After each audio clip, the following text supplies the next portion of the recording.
Friends, मेरा नाम है श्रेय और आप देख रहे हो इनक्रेडिबल नॉलेज। आज हम बात करने वाले हैं हमारे यूनिवर्स और द बिग बैंग थ्योरी के बारे में। आपको पता है कि हमारा यूनिवर्स अभी कितना सुंदर है, पर पहले हमारा यूनिवर्स इतना सुंदर नहीं था। यह यूनिवर्स सिर्फ एक एटम का बना हुआ था। अगर आपको ये जानना है तो हमें 13.8 ट्रिलियन ईयर्स पहले जाना पड़ेगा समय में।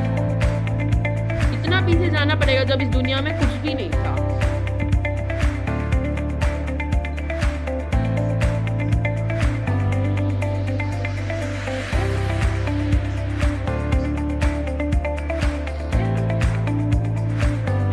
आप देख सकते हैं कि पहले हमारा यूनिवर्स कुछ ऐसा दिखता था। साइंटिस्ट को पता चला कि हमारा यूनिवर्स हर सेकंड बढ़ते जा रहा है। यह यूनिवर्स सब कुछ एक छोटे से गोले के अंदर समाया हुआ था।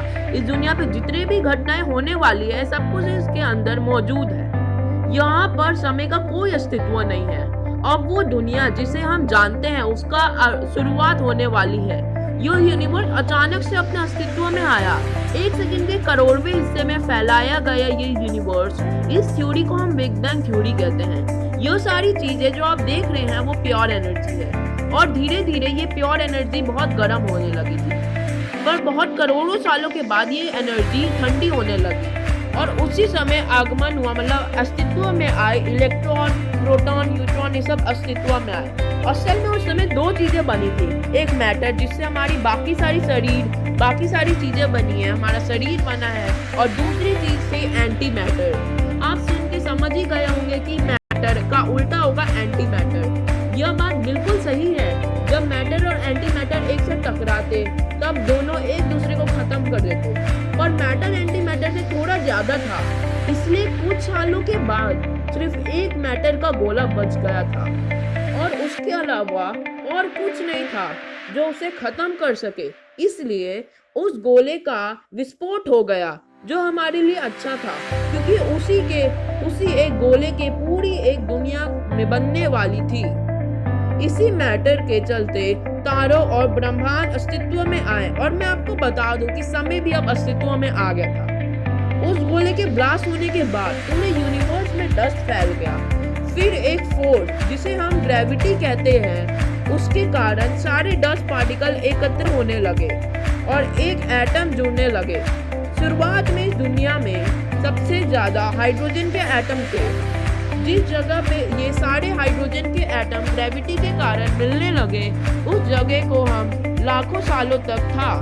ये मिलते टेम्परेचर करोड़ों तक चला गया था, तब पहुंच गया था और एक फ्यूजन हुआ जिसे हम न्यूक्लियर फ्यूजन कहते हैं। तो मैं आपको बता दूं कि उस समय क्या हुआ।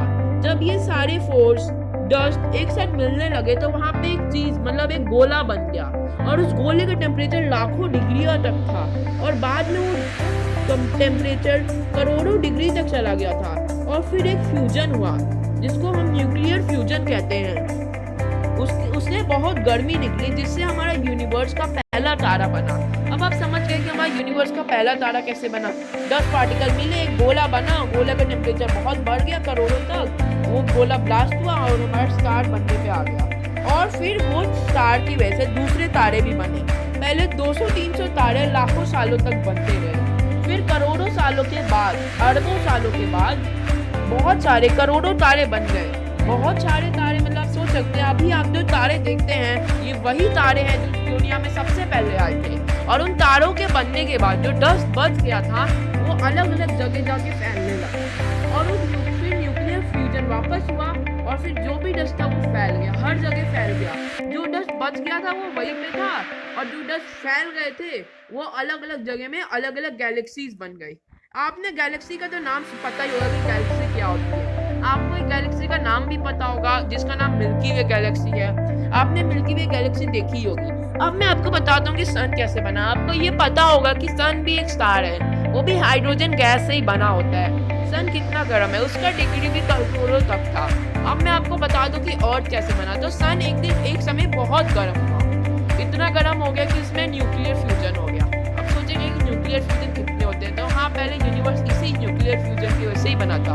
और न्यूक्लियर फ्यूजन हुआ तो बहुत सारी चीजें निकली। फिर एक एक्सप्लोजन हुआ सन से जो बहुत सारी हीट प्रोड्यूस किया। तो जो डस्ट बच गया, जो न्यूक्लियर फ्यूजन से चीजें बच गई वो वहीं पे थी और बाकी सारी चीज़ें फैल गई। तो जो चीज़ बता उससे एक गोला था वहाँ पे, और वो गोला पहले बहुत गर्म था, मतलब करोड़ों डिग्री, अरबों डिग्री तक गर्म था वो। और वो गोला करोड़ों सालों के बाद ठंडा होने लगा, और उस गोले के ठंडे होने के बाद वो बना अर्थ।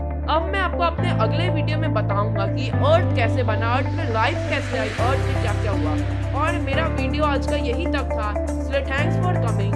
वीडियो को सब्सक्राइब कर दीजिए, लाइक कर दीजिए और बेल आइकन ऑन कर दीजिएगा और ऐसे अच्छे वीडियोस के लिए।